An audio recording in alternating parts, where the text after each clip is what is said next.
한동훈 검사장이 연루된 채널A 사건과 관련해 이정수 서울중앙지검장이 수사팀에 수사 상황을 보고하라고 지시했습니다. 한 검사장을 무혐의 처분하겠다는 보고를 이 지검장이 반려했다는 논란에 정식 보고를 지시한 건데요. 해당 사건에 대해 박범계 법무부 장관이 수사 지휘권 발동을 중단하는 등 논란이 잇따르면서 사건 처분을 미루기 어려울 거란 관측이 나옵니다. 손유정 기자입니다. 이정수 서울중앙지검장이 채널A 연루 의혹 사건 수사팀에게 수사 상황을 보고하도록 공식 지시했습니다. 주임 검사가 한동훈 검사장에 대한 무혐의 처분 의견을 보고했지만 이 지검장이 거듭 반려했다는 언론 보도가 나오자 사실과 다르다며 정식으로 보고받겠다는 뜻을 밝힌 겁니다. 서울중앙지검은 수사팀 단계에서 사건 처리를 논의한 건 사실이지만 이 지검장에게 정식 보고되지 않았고 반려된 적도 없다고 밝혔습니다.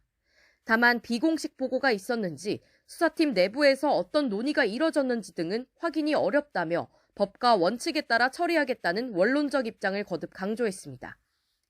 하지만 바로 전날 박범계 법무부 장관이 채널A 사건 등 검찰총장 지휘권이 배제된 사건들에 대해 수사 지휘권 발동을 검토했다는 사실이 알려지면서 논란은 더욱 커졌습니다.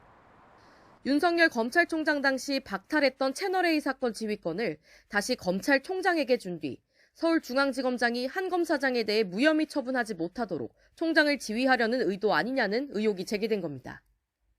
박 장관은 총장이 사건 수사를 지휘하지 못하는 비정상을 정상화하려던 취지가 왜곡될 수 있다며 논의를 바로 중단했습니다.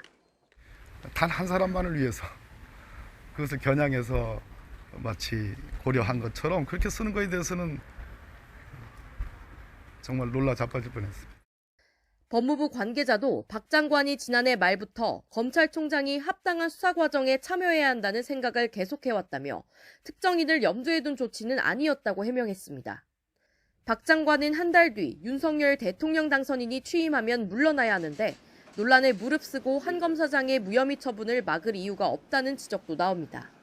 반면 윤 당선인의 핵심 측근으로 꼽히는 한 검사장이 유력한 서울중앙지검장 후보로 거론되는 상황에서 총장 지휘권을 되살려 최소한의 통제 장치를 마련하려 한 것 아니냐는 반론도 있습니다. 박 장관은 수사 지휘권 논의를 완전히 접은 건 아니라며 여지를 남긴 상태. 하지만 한 검사장 처분이 이미 2년 가까이 지연된 만큼 다음 주 수사 상황을 보고받은 이 지검장이 사건 처분을 계속 미루기는 쉽지 않을 것으로 보입니다. YTN 손유정입니다.